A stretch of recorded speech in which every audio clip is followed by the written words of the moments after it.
And thank you for returning with the Talk Shop in Studio 255. I'm Eric Henderson. This program, live from Studio 255 in the Laramie Plains Civic Center, brought to you in part by Perkins Restaurant and Bakery, the Hilton Garden Inn, and the Benton Rusty, along with Chano's Village and I-80 Towing and Automotive Services of Laramie, Elk Mountain, and Cheyenne.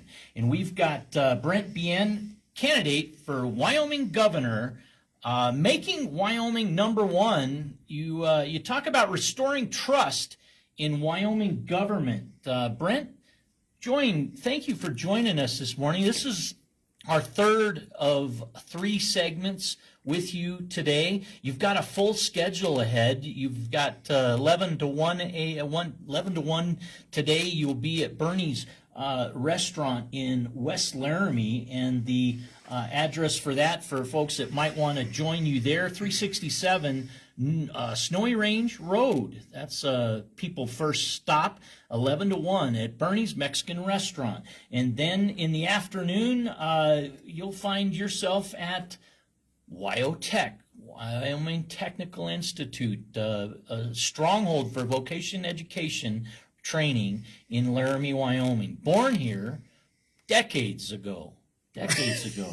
Hey, and then 5 p.m., you will be at the American Legion Auxiliary, that 417 Ivanson Avenue address, for folks 5 p.m. to 8 p.m. if they would like to catch up with you and learn about you. How does somebody research Brent Bien and know what you stand for, your ideas for Wyoming, if they're not able to continue listening here and they want to make a quick check of your campaign and your ideas and your vision for our great state, where do they go?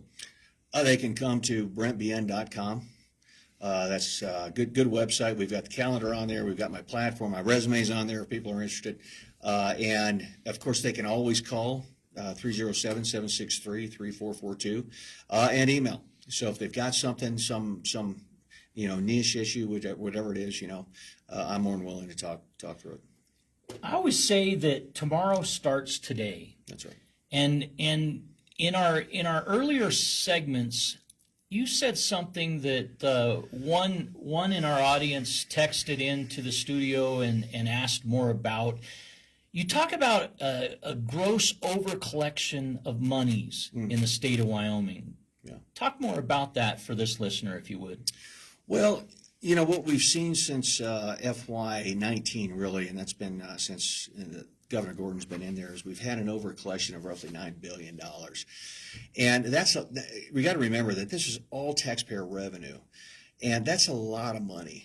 So it's as we look at a $34 billion everybody calls it the rainy day account, the savings account, whatever you want to call it. And it is, a lot of that resides in the contingency fund for some government entities. They call it, I know in Albany County, I've heard elected officials talk about wanting a 6-month reserve so that if something happens, they have operational funds to carry over to spell a period of time. But we're well beyond 6 months in accrual. We are. And we got to remember, too, like we talked earlier, is that's not, if all hell breaks loose, then that's not going to put food on anybody's table. It's not going to put any gas in their truck. It's not going to do any of those kind of things. That is only to sustain government. That's it. So and again, I'm all about savings. I'm all about the contingencies. But, it is one of those things that we really got to take a hard look at and see what's the requirement for this.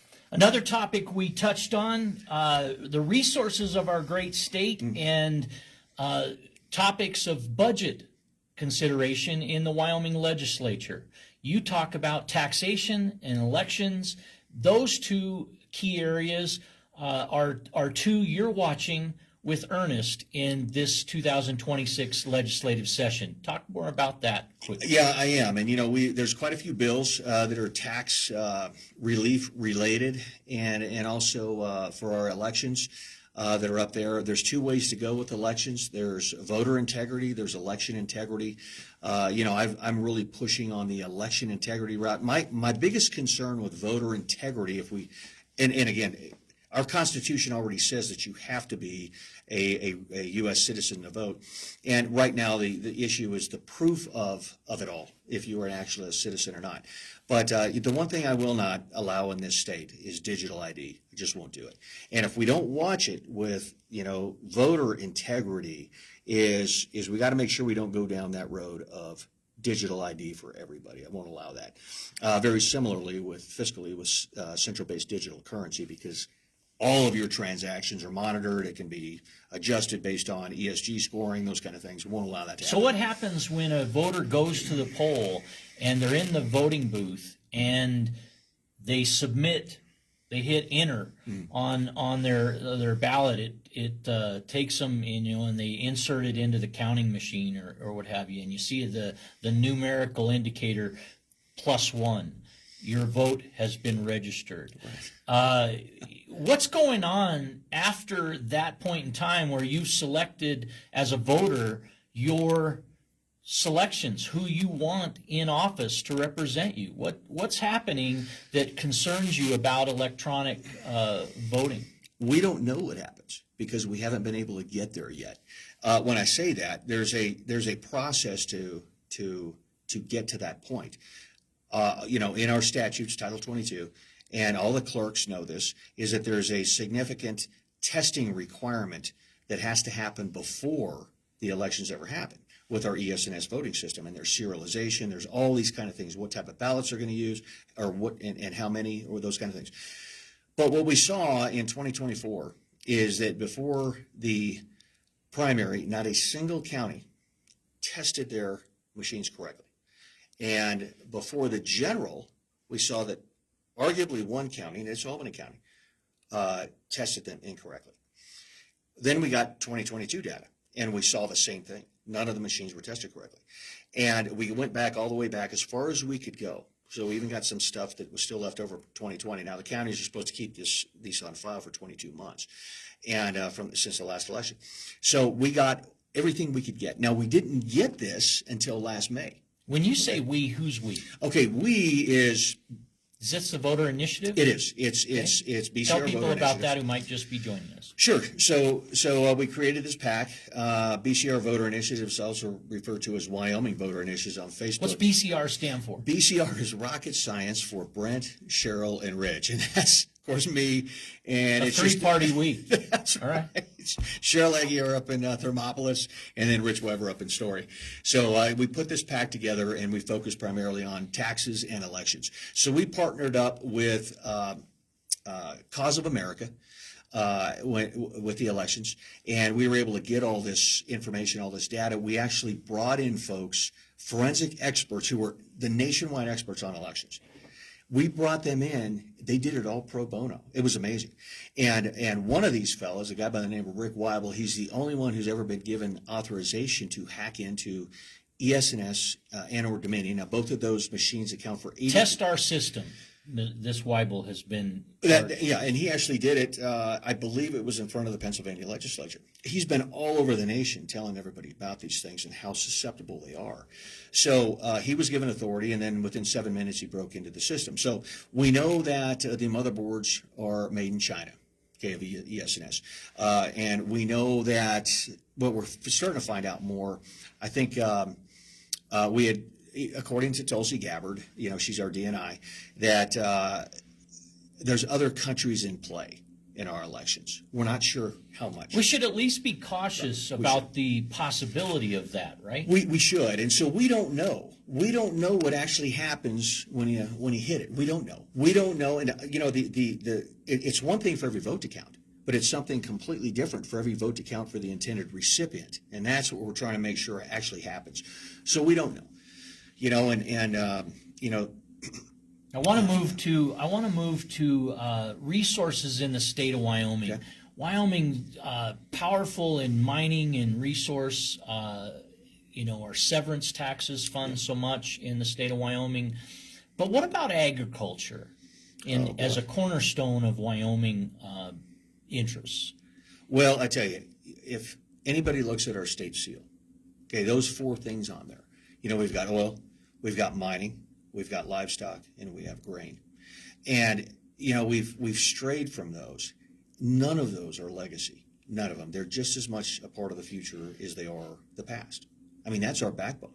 So when I look at agriculture, and, since 2020, we've lost 20,000 farms and ranches per year for the last 5 years. We're losing roughly 4 acres a minute nationwide of agricultural land. You're kidding me. It's unbelievable what's happening. Where's that source? Second? Where did we fact check that? Oh, That's unbelievable. No, it is. It's unbelievable what's happening. You have more detail on that on BrentBN.com? Yeah, we've got it there. I'm going to look at that. I appreciate that information and that heads up. Yeah, it really is. And what we're seeing is it's just being swallowed up by these globalist interests, right? Because ultimately the end state, if you control the food supply, you control the folks, okay? And I tie water in with that, just like that, because Wyoming's one of the last states in the union to where adjudicated water rights go with the sale of the land. Now, there's a push even down there now, maybe subliminal, to separate those two. So it would be like Montana, right? So Ted Turner owns half of Montana. I use that, tongue-in-cheek there, but he owns a lot of Montana. He could sell all that land and keep all of his water rights. Wyoming lost a monumental influence over its water with a court case between Nebraska and Wyoming years ago. In 2026, June 2026, the Colorado River Compact Agreement comes to expiration. There's currently not an agreement in place to follow that expiration. Do you have insights on that as a future potential governor of Wyoming that you might lend to the thoughts of our audience? So this stemmed from way back at the kind of early last century, when Colorado diverted the Laramie River down to Colorado. Well, so Wyoming sued Colorado in the Supreme Court, and the Supreme Court says you can't do that. So one of those things that came out of it was the CRC, the Colorado River Compact in 1922. And so you have a series of upper basin states, which were an upper basin state, and then you have a series of lower basin states, California, Arizona, those kind of things. And so the amount of water is actually measured down near Lake Powell. So there's supposed to be roughly 17 million acre feet of water that actually get down there. So our percentage of that as an upper basin state is 14%. Okay, and we're talking about the Green River, as it comes down through Fontenelle and then goes down through Flaming Gorge, and as soon as it leaves Flaming Gorge and goes into Colorado, it turns into the Colorado River. And so you think about that, 14%. And my stance is there was no way I would ever go above that original agreement. Now, Bureau of Reclamation is coming out saying, you guys better agree or we're going to do it for you. And what I see is WOTUS, Waters of the U.S. under Barack Hussein Obama, was an attempt, and it's still out there, to have federal control over any navigable waterway. Well, what's a navigable waterway? I mean, is that a little creek? Or what is it? Now it comes down under the Biden 30-30. I mean, it could be standing water in some sort of depression. But it is an attempt to federalize all of our water. And my answer is absolutely unequivocally no. We're not doing that in Wyoming. And, I look at it to where, we are not responsible for California's mismanagement of water. We're just not. They have an endless supply of water directly to the west of them. But they need coal or they need gas to desalinate. And they don't want to do that. And that's their problem. So As this Colorado River Compact comes to an expiration, Colorado and Wyoming are working closest I've ever witnessed them working together in mutual interest that really faces challenge from Texas, Arizona, Nevada, and California. That's surprising to some people.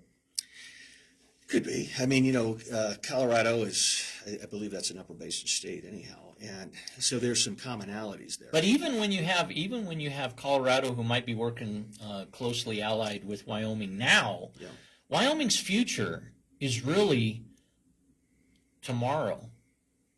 Starts today. That's right. And if you don't have water rights, you can have all the undeveloped property in the world, and what will its value be tomorrow? That's right.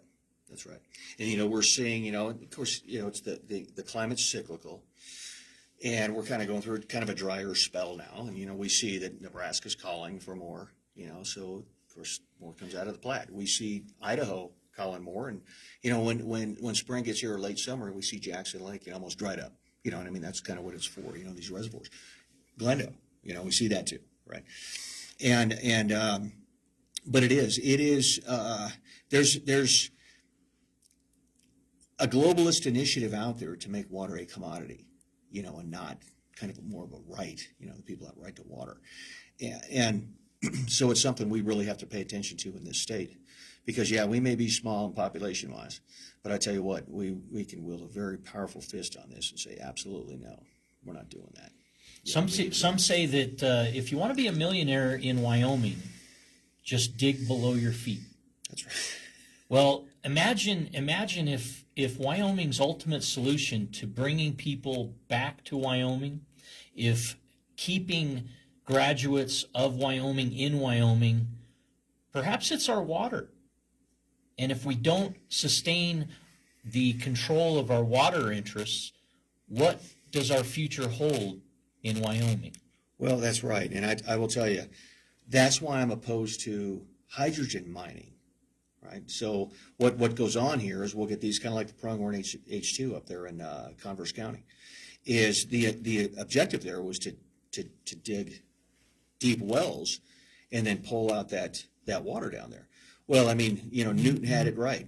Gravity's 9.81 meters per second squared. I mean, and those upper aquifers are always going to, go down. We saw this in Gillette. We saw it in Kansas. We saw it in all these other places. Rise and fall. That's right. The thing is we get over 70% of our hydrogen from natural gas. We just pull it right off of that. And we've got more natural gas than just about anybody around. So why would we take it out of our water in a semi-arid state like Wyoming is? Why would we ever do that? I mean, it doesn't make any sense. And it's being pushed by the coastal states, California, Washington, Oregon, because there are those green states, the ultra-liberal. And they don't want it taken out of natural gas. They want it actually extracted from water. And it's like, you're going to get what we give you, period. That's the way I look at it. But we're not going to take it out of our water sources. We're not going to, not on my watch, we're not going to do it. You're talking about energy in the state of Wyoming. Beyond ag and what you talk about in terms of control of the populace, given our food supply. What's happening with energy in terms of controlling Wyoming with respect to energy decisions internationally or across the country? I think what we're starting to see is the culmination over decades now of false narratives that, quote, quote, fossil fuels are bad. Now, folks, these are not fossil fuels. They don't come from fossils. They're organic. I always call them organic. They're all regenerative, although it takes a while. We know that oil is the second most prevalent liquid on the planet. And it was the reason why Rockefeller, way back when, bought all the refineries and shut them all down so he could monopolize into Standard Oil. So they're just as much of our future as they are our past. And the technologies we have nowadays, I mean, we can get so much more out of a barrel of oil. We can get so much more out of a lump of coal. And the same thing with natural gas. And unfortunately, we're seeing all these false narratives come to play where those are all bad.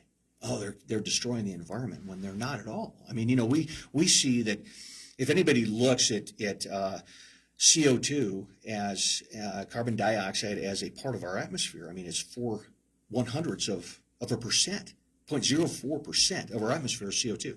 And then it's estimated, that man's influence on that globally is roughly about 11% of that. So, I mean, you're talking maybe just a fraction, that man has any influence on. And there's debate whether there's any influence at all, And so who's driving the false narrative? Well, the left, there's no question. And this is all promulgated by these oligarchs who want complete control. There's no question. They've gotten into our schools. I mean, we know that a vast majority of our school system, and particularly those who administer nationwide, have promulgated this in our schools, in our colleges. I mean, it's just like right now. You ask any college student, most of them, not all of them, what kind of government do we have? Oh, we have a democracy. I mean, it's just been ingrained so much. And I think we're seeing a lot of that, the culmination of a lot of those false narratives. What happens to our republic if liberty is lost? Then we lose everything. The only thing that truly matters, and I say thing, the only thing that truly matters is our liberty. Because, without it, we have nothing. We have absolutely nothing. And that's the beauty of being an American. And that's what, your viewers and your listeners out there, it's like, guys, we have to remember who we are. I mean, we are Americans. I mean, we are the greatest civilization in the world. And we just happen to be Wyoming Americans, right? Living in the greatest state and the greatest nation in the history of the world. But people have to remember who we are, because it was that indomitable spirit as Americans that where no challenge was too big. We were going to do it. And people have to remember that, that's who we are. And we have to start thinking that way again, You talked about agriculture earlier. I've heard in preparation for today, you talk about the diminishing farm generationally. Yeah. Tell the audience about that, if you would. Boy, I tell you, and it hits my heartstrings when I see this, because I mean that's what made when I was younger. I mean, a big ranch was who knows how many tens of thousands of acres. Now a big one is a lot smaller than that, and we've seen the consolidation of a lot of them. A lot of this taken out of production. CRP, the Conservation Reserve Program, which all started with good intentions back in the 80s under Reagan, because we were feeding the world 10 times over. Well, then it's like, okay, hey, let's not, let's put this land in reserve, but what we're seeing right now is that so much of it's been taken out and so much of it's been bought, because it kind of comes down to what's the root cause of why are these ranchers and farmers doing this? Why do their kids not want to assume their ranches? Why are these not going down to the second, the third, the fourth generation? Property tax inflation could definitely be there's no question that's credited with part of that, couldn't it? No, there's no question. There's no question. So if you look at increasing property taxes escalate, and when frankly when an elderly leader of a family passes, the family decides whether or not they continue, and the upcoming tax bill around the corner tends to be one of the things where things start getting subdivided and farmland, ranch land become lost. Yeah, and that's what we don't want. That's what we don't want. We got to ask ourselves, why is the suicide rate of growers surpassing that of veterans? Why is this happening? Nobody's looking at root cause. All they want to do is address symptoms out in our legislatures, like with taxes. Okay, we have all suicide rate marvels that of the military. Well, that's what I'm saying. I mean, it's starting to supersede that, and it's like, why is this happening? And again, I'm not a rancher, I'm not a farmer, but I do know what 100 to 120 hour work weeks are, because I've done it for weeks on end, and I understand that whole work ethic. And it's like, okay, what's really going on here? So if you look at the taxes, if you look at the overbearing regulations, if you look at the cost of fertilizers, if you look at the cost of equipment, if you look at the cost of fuel, because a bushel of corn really isn't much more than it was back in the mid-'70s. But, a ton of fertilizer, it was a fraction of the cost it was back then. A gallon of diesel way back then was, 60 cents maybe. Now it's $3.50 a gallon. And, a combine may have been $30,000 or $40,000 then. Now, shoot, it's over $1 million. So, I mean, these guys can't get ahead. And then we sit here and we look at crop insurance, and it's like, why would we even think as a nation we need crop insurance? And then there's certain crops in there that well, you have to grow these crops to get crop insurance. So it puts them in a corner. It's like, well, if they don't have crop insurance, then they can't get a loan, to buy a new piece of equipment. I mean, it's so counterintuitive. As a candidate for Wyoming governor, you're talking about returning taxes to the taxpayer. You're talking about ending property tax. How are you going to fund our state needs as a government to operate in the interests you do reserve to be the responsibility of governor of Wyoming? Minerals. There's no question. We need to expand that. And, and we got to cut the size of our government. We have to. But if we do that, but if I can hear it now. If we do that, people aren't going to mine in Wyoming. They're not going to develop energy in Wyoming. Do you hear that challenge? Not if. Well, here's what I hear. In fact, I had a great conversation last night in Cheyenne, from a gal who was in the oil industry. And I said, no, I said, any permit that's out there right now, assuming that, it's gone through the correct vetting process and everything else to drill, I said, we're drilling. I said, none of this stuff is going to sit on my desk because I want this going. And, we've made such incredible leaps and bounds when it comes down to even drilling technology, fracking, those kind of things, and what we can get out of a barrel of oil. Coal in itself is a miracle fuel. You can get hydrogen out of it. It's just an incredible thing. You can get coal gas out of it to run vehicles. And the same thing with natural gas. There's so many things there. And then, of course, trona, potash, all those things. What we've got, and this is why it's a global issue for me, because interstate commerce, there's no coastal state should ever prevent us from selling our product to whomever we want, whether it's the Pacific Rim, whether it's India, whether it's these emerging nations like the BRICS, the Brazil, Russia, India, China, Saudi Arabia. And there's more in there. But we're really seeing a lot in India right now because they're exploding. They're trying to go from a third world nation to a second world nation, which roughly equates to having 1 meal a day to 2 meals a day. Well, with all the doggone trona we've got and all the soda ash we've got for glass, that's a huge market, going through Galveston, or how will we get it over there? And the same thing in the Pacific Rim. As the Pacific Rim nations, the Asian nations better develop. And yeah, we've got those faux potash thing or faux soda ash things out there, but it's nothing like the real soda ash that we produce here, which is needed for glass. So it is one of those things that we look for those markets, and we really pursue any state that prevents us from selling our products to those emerging markets. And but we're conducive. We should be more than willing to let these guys come in and drill as they need to, or mine, whatever the deal is. And the one thing we're seeing with the wind is, where are the environmental impact studies on these things on state land? We can't find them anywhere. So I would look to the state land board, led by the governor in the state of Wyoming. That's for right. those answers. Is that your call as well? Well, you would think. You would think. Of course, the DEQ, Department of Environmental Quality, has a big play in this too. So the way this kind of works is that the governor appoints an ISC, Industrial Siting Council. It's a 6-member board. One of them has to be an opposing party. And so far, that Industrial Siting Council has pretty much rubber stamped every wind project or solar project that's come to the state. So, and all of these, particularly if they're going on state land, all require a public comment period. Well, I'm sure folks, your viewers out there are familiar with Radiant Energy, what happened up in Bar 9, which was an outfit that produced modular nuclear reactors. Okay, it's not a novel concept by any means, but it was one of those things that required public comment. So when the people heard about it, they didn't like it at all. But I will tell you what happened here is, whether it's the Sweetwater BLM RMP, the resource management plan over there, whether it's the sage grouse issue, whether it's the Fremont or Park County, or all these new land use plans that are very encumbering upon the folks, whether it's Pronghorn H2 or what's going on in Chugwater as they're trying to shut these windmills down, or this big push to put more windmills down, is that any of these projects that require public comment, the skids are already greased, the deals have been made, the legislation has been done. It appears to be this way anyway, before the people are actually brought into the equation for public comment. So people are really quickly figuring out that their comment doesn't matter. And I think bar none just happens to be the confluence of all these issues that went together, because they're seeing this all over the state, right? They're seeing it, and people got PO'd.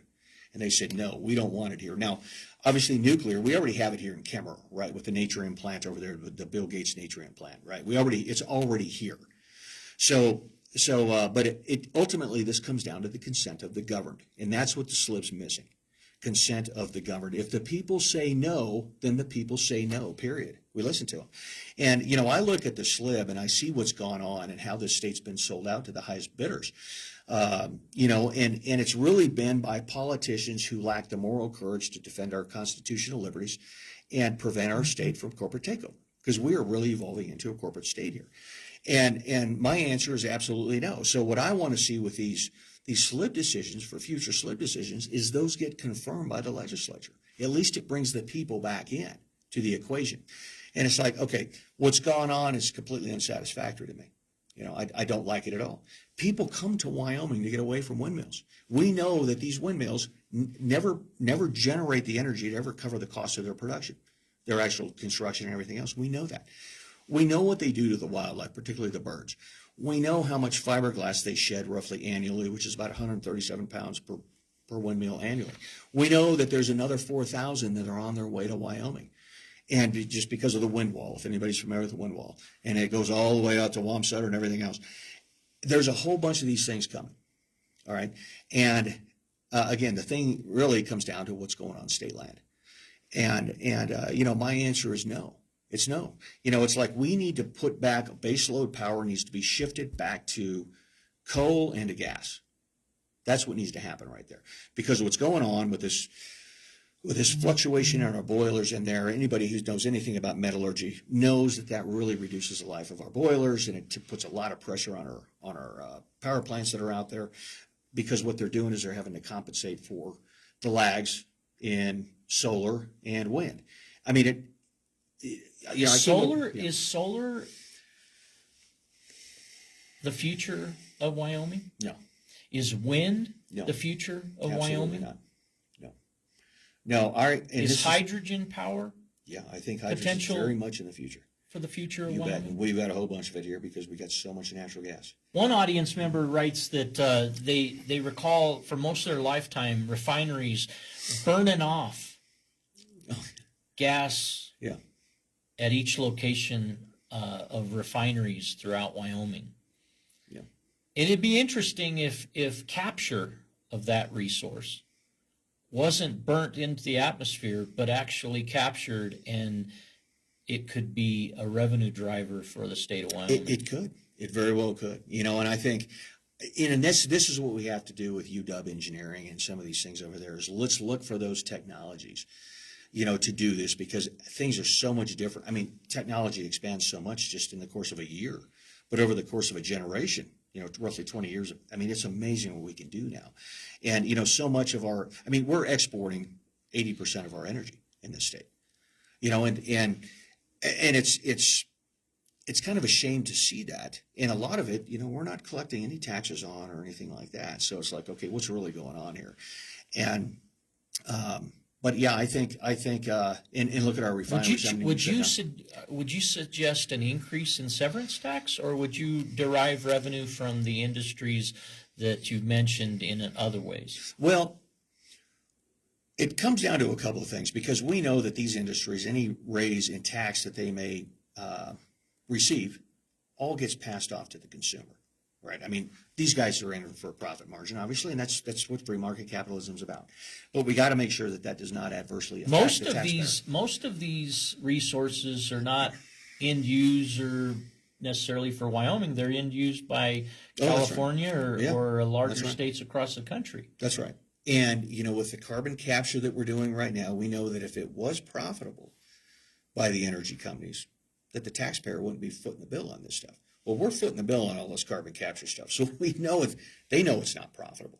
So this is why the Corporations Committee, I think is the one, I can't remember, they voted a few months ago that the House said, no, get rid of it. We're not going to do it anymore. But the Senate side of it, because it's a joint committee, said, no, let's keep it on there. Well, it has to be one of those things where both sides agree to get rid of it.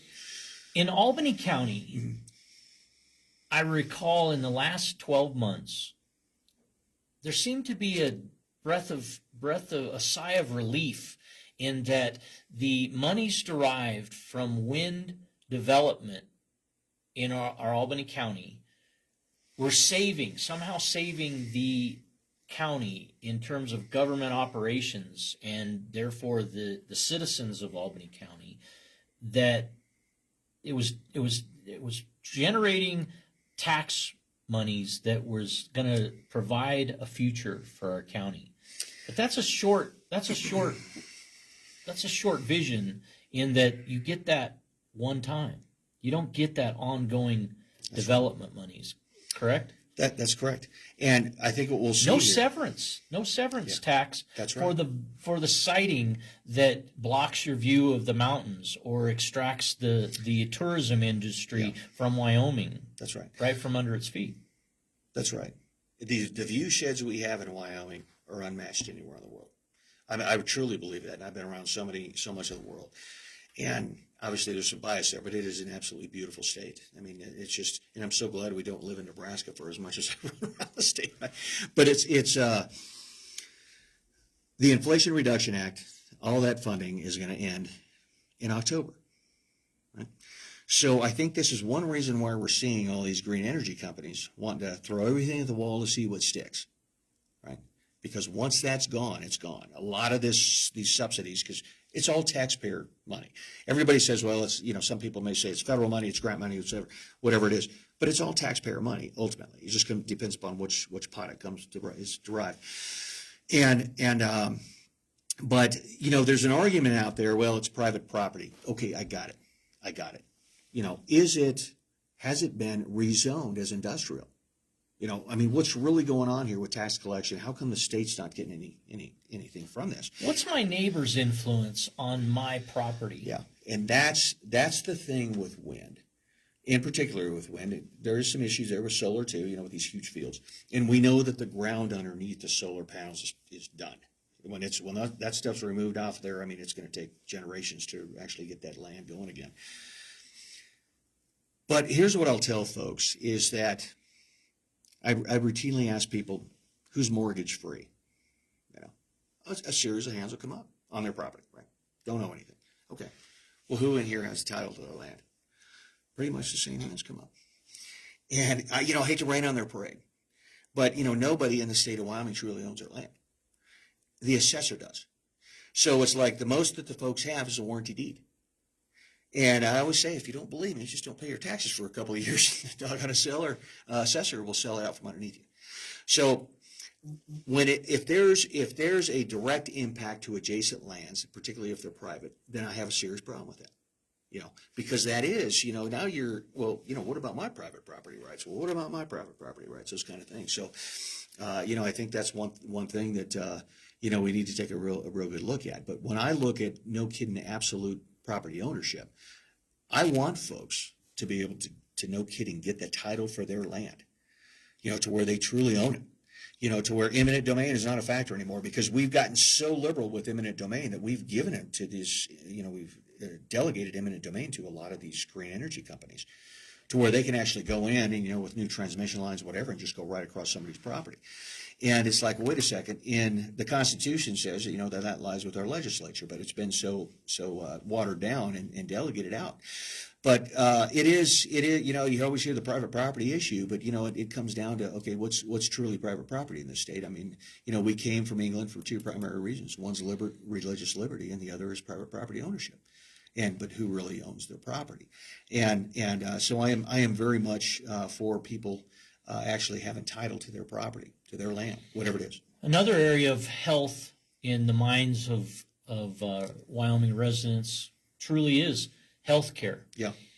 Not only rural health care, but health care in total. Yeah. What ideas do you have with respect to improving the health care of Wyoming?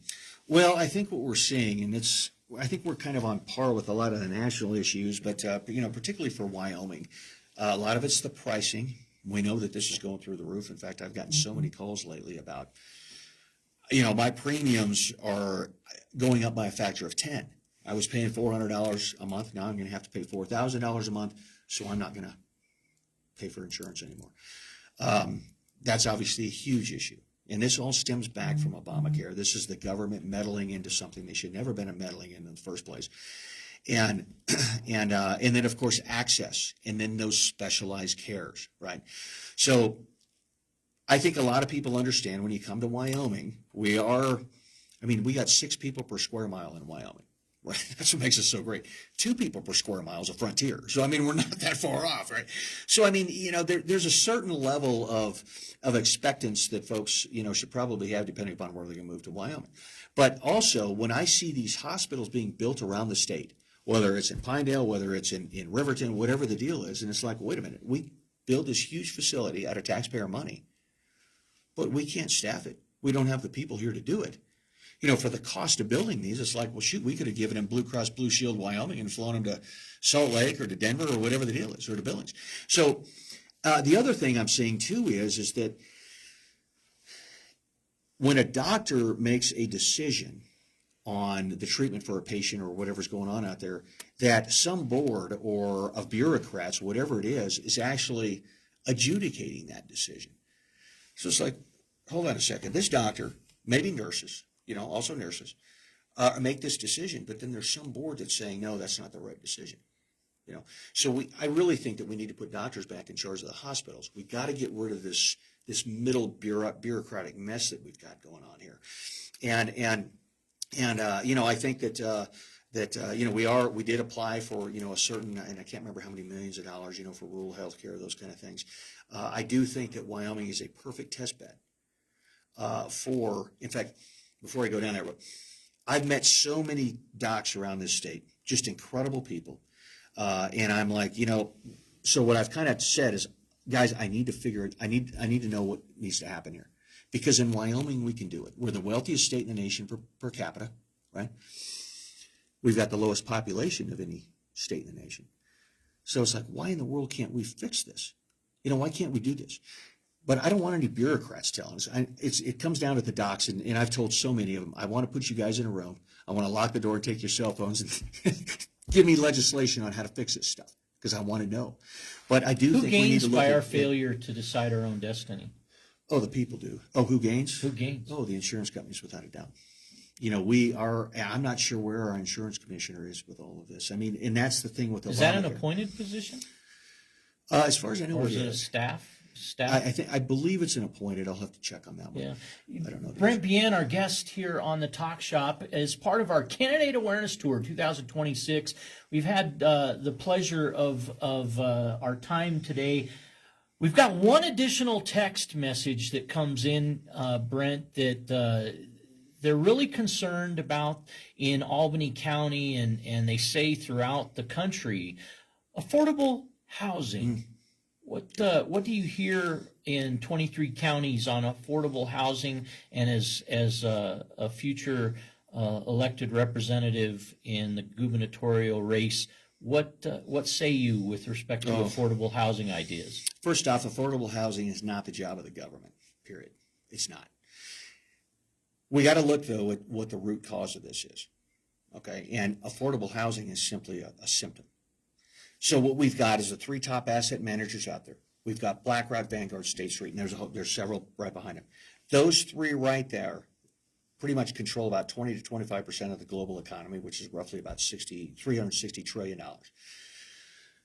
So what they've been doing since really COVID, over the last several years, is they've been coming in nationwide, because the objective for these, if anybody ever looks at these global objectives in America, is to own 60% of the single family homes across the nation.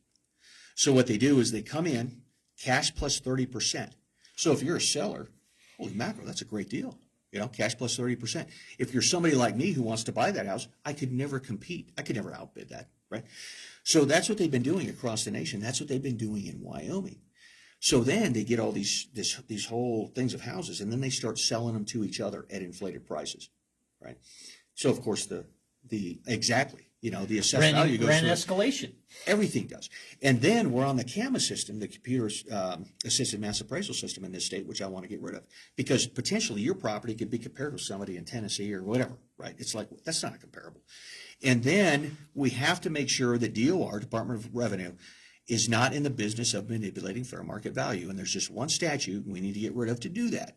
So it's like, let's address these things. In fact, I've talked to several legislators on, is there any way that we can actually prevent an asset manager with this kind of, clout, whatever it is, from purchasing private homes in Wyoming? And I don't know the answer to that, because right now we're having a heck of a time trying to prevent China from buying land in Wyoming, right?